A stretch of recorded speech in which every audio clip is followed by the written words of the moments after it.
Speaking of people I think gay, because we were talking about this, right? Have y'all seen Hunting Wives? And I always feel like I have to give y'all the example by using white people. And then I can bring it to black people. Like that always helps y'all see what I'm seeing in my head, right? So when we talk about DL, like I think angry, bitter black women that seem like just, really nasty disposition. They seem upset for no reason, just in general. Like for no reason, bitch got an attitude. You ask how she doing. How you doing? Okay, bitch, wait a minute. Okay? You ever work with a bitch? You took special interest in disliking you and having little slick shit to say, being antagonizing. Let's say you like the guy. She like him too. Now she flirting with him. She giving low-key obsessed with you. You don't know why. Why you're so obsessed with me? Bow. Bow. It's because she wants to fuck you. It's because she wants to fuck you.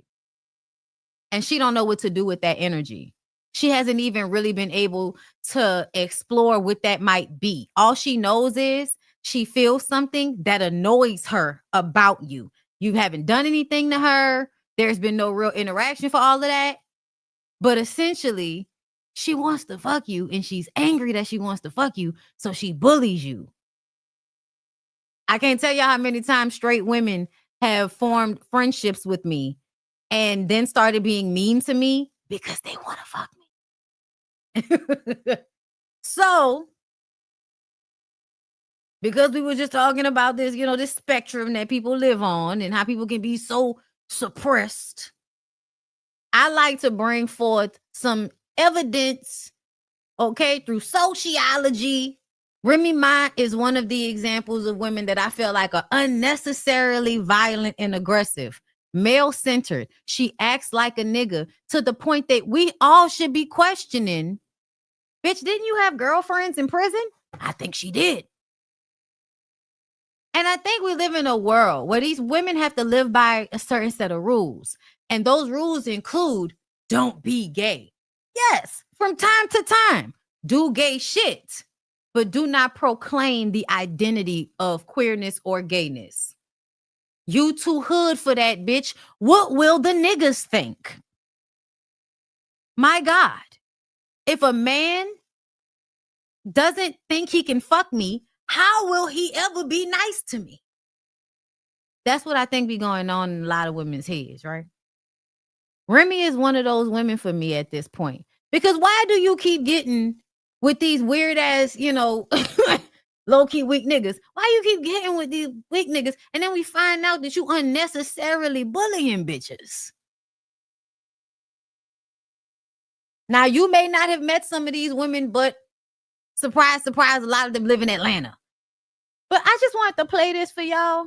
And I think I have another story that's along these lines. But this lady right here is Gloria Velez. Gloria Velez has been running her teeth over there to Vlad. She is a former video model, video vixen back in the day. She was that girl, former Nas girlfriend. Okay. This is a woman that is a quintessential Latina drug dealer girlfriend in hip hop. Okay. Think of your Erica Menas. Think of your Evelyn Lozadas, but Evelyn Lozada went sports instead of entertainment. She went entertainment, right? So I just want y'all to hear this story because it just the visual of woman that I be talking about. I just want y'all to catch it a little bit because, and I say that because the hoodness that a woman like Remy Ma carries, like this male-centered aggressiveness, I'll shoot you. Think about the Hunting Wives, white conservative women that are kitty clicking behind the scenes, but essentially they have husbands, they are with men, and they might peg some of them.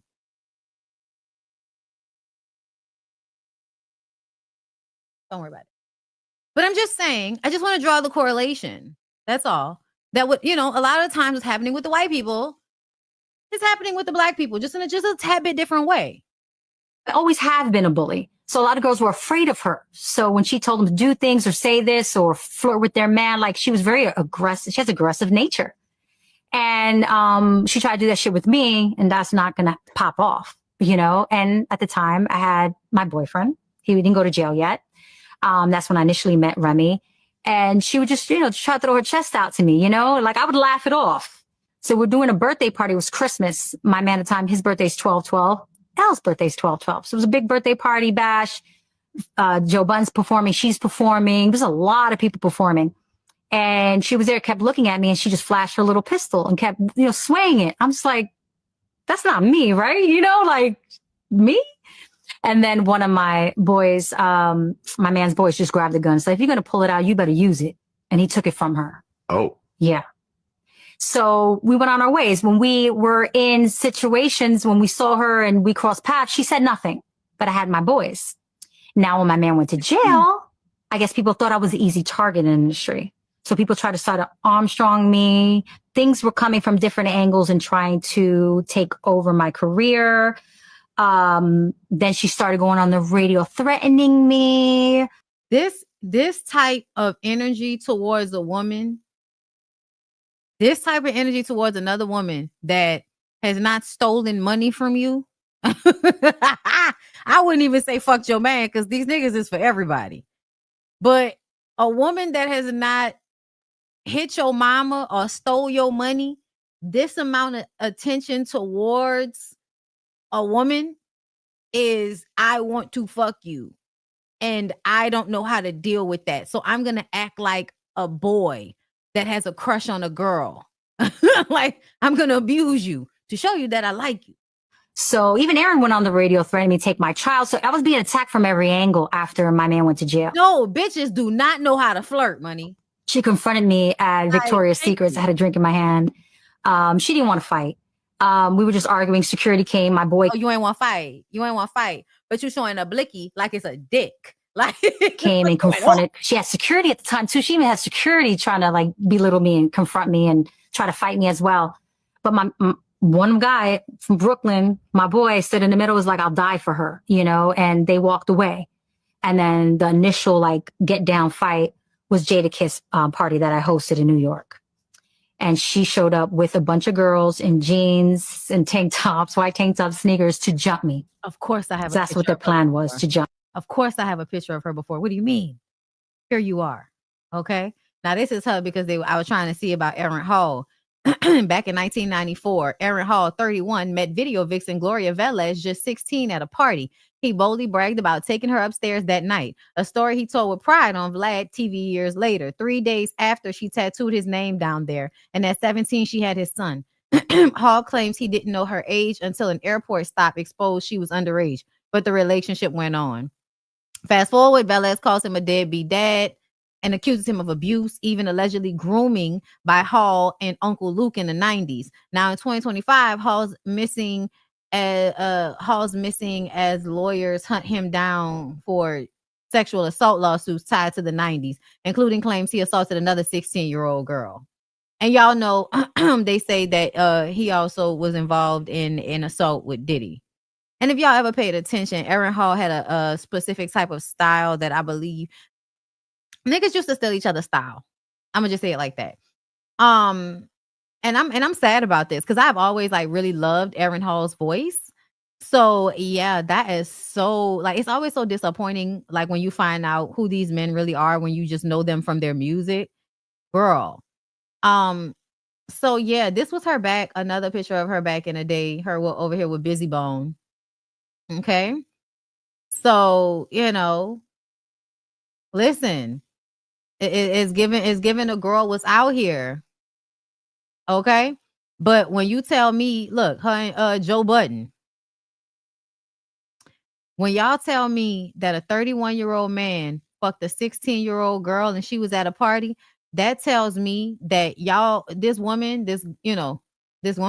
has been being assaulted since childhood, before 16. Right, nigga. Flip mode the Imperial. Okay, listen. I guess she used to be with Joe. That's what they look like, huh? And Joe used to go together or something back before, Anyway, so yeah, let's come back here. Just so we're clear on who she is, right? And it looks like she got a book. And I ain't gonna lie, look like she got an interesting fucking read sitting in her lap. Let her continue though. Me. And I just shot for Playboy at the time. So I had playmates with me. I had some playmates with me. To be clear, I want to say yes, a lot, because I see this comment, a lot lie about their age as well. Yes, I do agree that girls do lie about their ages to be around grown men. But what I often find is that grown men know that they're looking and talking at, talking to little girls, like they know. But if the girl lies, it gives them plausible deniability. That's what I think. And I think if it was actually really important to a man not to fuck a kid, he would check before he entered in any type of sexual relationship with her. But because they don't actually give a fuck, they will allow y'all, and I'm saying y'all because I think, a lot of people really do think that these niggas actually are confused by these girls' age. And I'm like, yeah, no, I don't think so. I think you can look at her at 16 and tell that she was 16. Because even in a picture with her with that baby, she looked really young. I wasn't thinking if I was going to fight or anything. I'm hosting a gig. But I had my DC boys with me. So at that time, I was going through a lot of shit. DAs following me, literally, thinking I'm going to lead them somewhere. I was still under their radar, under their nose. So my boyfriend in jail had people protecting me, making sure that nothing was happening to me. You know what I mean? Like, I was a target in the streets. Let's just put it that way. And I explained detail how I was a target and what information they were trying to get out of me in the streets. And, so Remy pulled up with a bunch of girls. We started arguing and back and forth. At the time I had a road manager. I had a few road managers. He used to work with Terror Squad. James Farrell. So he's trying to like calm the situation, be in the middle, and we're bickering back and forth. My boy's over here. She had her girls there. And she just kept throwing, which is back and forth. Nothing's going to pop off yet. And then she said, I know where your son goes to school. And my son just was going to first grade in a private school in Coral Springs. And I'm like, I just was stunned that just, just put me in my place. And then she said the address of where he went to school. There, I saw red. That's it. You're threatening my child now. And that's when I threw the punch. And I started wailing on her. I just saw red. I was like, that's it. Okay, it's on. It's on now, bitch. So I really started wailing on her, fucking her up. And then her girlfriend started hitting my girlfriends. Oh, the Playboy models? Yes, like beating them up. And then I'm sorry to laugh, but it's a little funny, though. It's not. And then, these girls did not sign up for this. No, and they never talked to me after that. They never talked to me. They're like, this ghetto bitch, We're never hanging out with her again. I felt so bad. I kept apologizing. And one girl that was with me was Elle's cousin, okay? She used to road manage Remy. Okay, so there was a little thing there. Remy had a lot of little boys that she used to date. Remy had a lot of little runners that sell weed at the time. And she purposefully picks like these, and I'm saying submissive because I mean like there is I'm higher than you, bow down to me thing that's happening. And I think a lot of times those women want to be with men that they can control, right? They want to be with men that they can control. But it's like they want to be the man. And I think that is also like an extension of, and I mean, they want to be the man in a toxic way. Like they want to be able to treat people disrespectfully and have their rank be the only thing that matters, like a hierarchical thing. Remy makes me think like that. Cause some of the things that Remy has said, y'all, like Remy is one of the most male identified aggressive pick me women I've ever seen. Like I'm so glad she no longer has a podcast that we can hear her say ignorant shit on. So anyways, I'm just saying. Elle's cousin was dating one of her shorties. And when I went to go pick her up I think it was in Brooklyn or the Bronx in the projects. She was getting her hair done. The guy was getting her hair done, but that was one of Remy's shorties. So I go up because she's not ready and I'm sitting there. So, people from the Bronx or whatever, Brooklyn, and the project Gloria's here and I'm taking pictures with everybody. So when Remy comes later that day, they're like, Glow's here. She's thinking I'm sleeping with her shorty. But no, that's Elle's cousin sleeping with your shorty getting her hair done. But I'm not one to tell or rat. That's not my thing, but they let her believe that I was the one, so it infuriated her, but did she find out later it was Elle's cousin because they kicked her ass and they stole her passport and shit that day. They beat her. She was with me. So they're beating her up too, taking her passport, and Elle's right there. And that's her cousin. She's there like watching the whole thing. And she was like my sister. Like I did anything for her. I bought her tires whenever she needed money. I slept in her house. I met her family. I ate with them. I broke bread with her and they turned on me, you know? So I'm getting the best of her.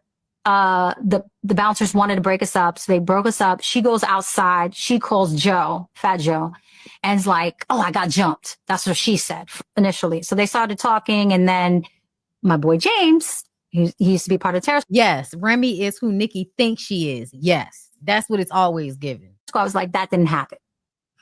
Right, because I think Cuban Link was there when it happened. I don't remember him being there. Okay. Yeah. He talked about. Yeah. But he knows people who were there. Yeah. Okay. Yeah. He wasn't initially there. I mean, the game was there. There was a lot of people there.